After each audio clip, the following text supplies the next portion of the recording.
Good afternoon. My name is Prophet C. Brazell. First, I want to tell you how I got my calling. Uh, the year of 1993, after the Gulf War, after the United States had invaded Iraq by force, taken back Kuwait, led by President George H.W. Bush, who was the president of that at that time. Well, November of that year of 1993, God sent a man after me, and I didn't hear him. So after being annoyed with this man, I told the man when I get ready for God, he would be the first to know. So after this, uh, what happened was I had a career in an injury on the job, February 15th, 1994. The year 1995, as I did a tailspin, everything, lost everything, and was pleading to God and was crying to God because of the circumstance which I had was not accustomed to, and I had was caught up in, and injustice was being acted out against me here in America. Uh, God caught me up, put me in a deep sleep, and caught me up between the earth and the sun in the spirit late one night as I was praying a sinner's prayer to Him. I saw God sitting in the center of the sun. He was sitting upon a throne, looking at the earth nonstop. From his waist down, he was a being of living fire. He was as large as a mountain. And from the waist up, he was living fire. Even the throne that he sat on was living fire. And as I cried to him, I looked around the throne. There was pyramids around the throne, like crystal-looking glass around about the throne, and they was all crystal like fire, burned with the image of themselves. None are no taller, no smaller than the other one. They was of a great craftsmanship as they burned, and they circled each one around the other one, forming a sea of glass.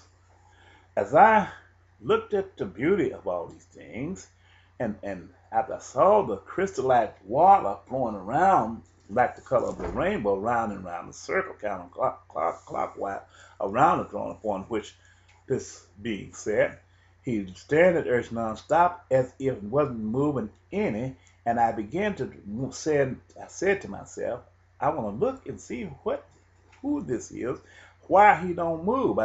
And he told me, don't look at him with my eyes unless I die. And I began to wonder why was I called up. He said, I sent a man after you and you didn't hear him. Now your tribulations is upon you. He said to me, you must forsaken your mother, your father, your sisters, or your brothers, and you must forsaken all for me.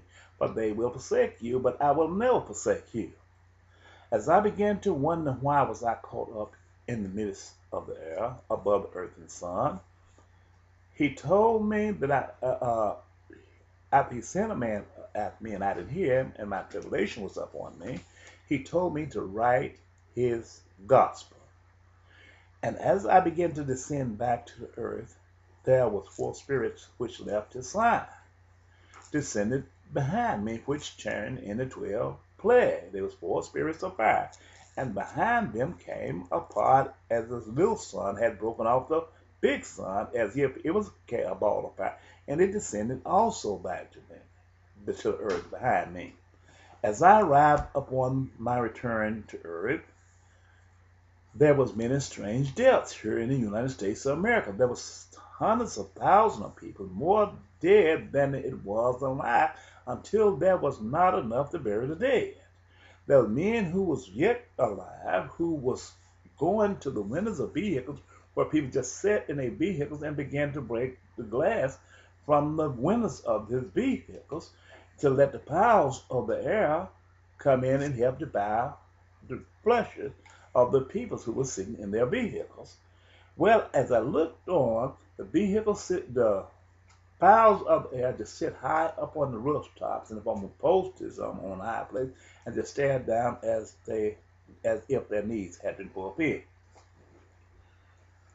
This was after the first invasion of Iraq.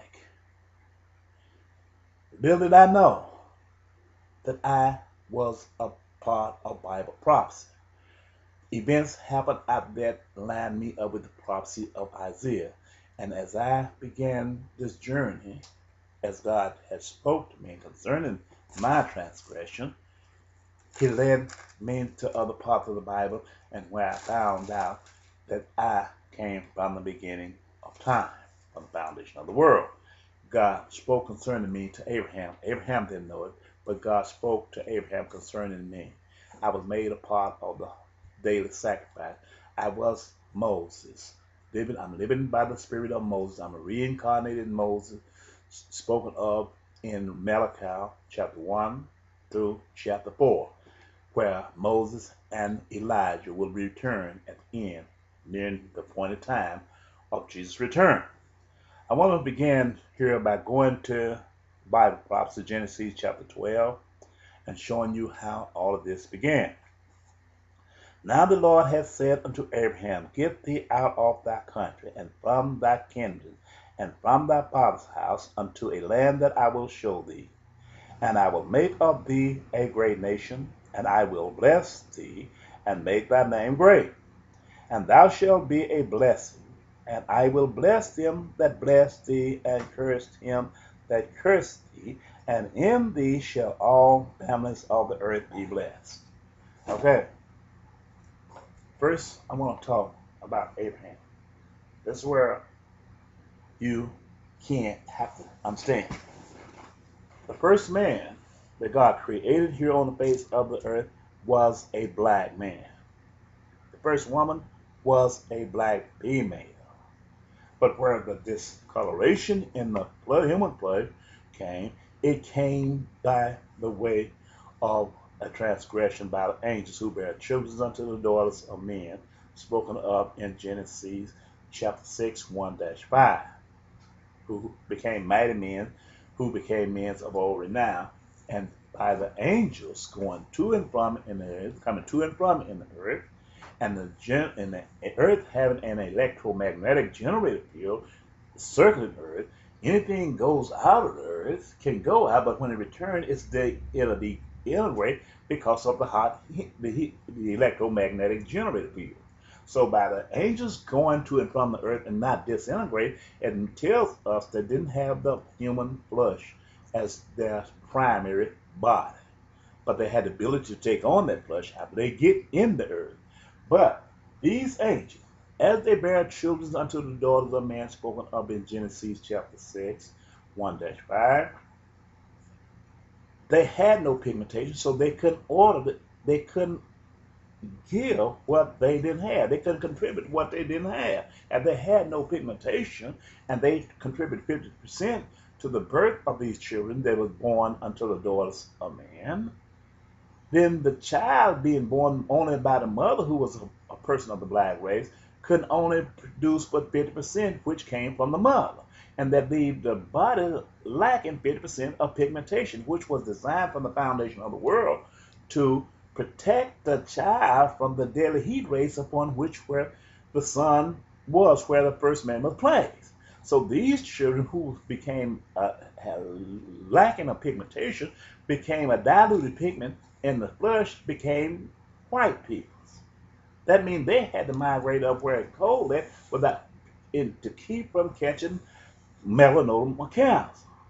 But they not understanding the significance of why God created man in such a way. They became angry because God was using Abraham, who was a black man, and the female, which came out of the Canaanites, to cover the bottom.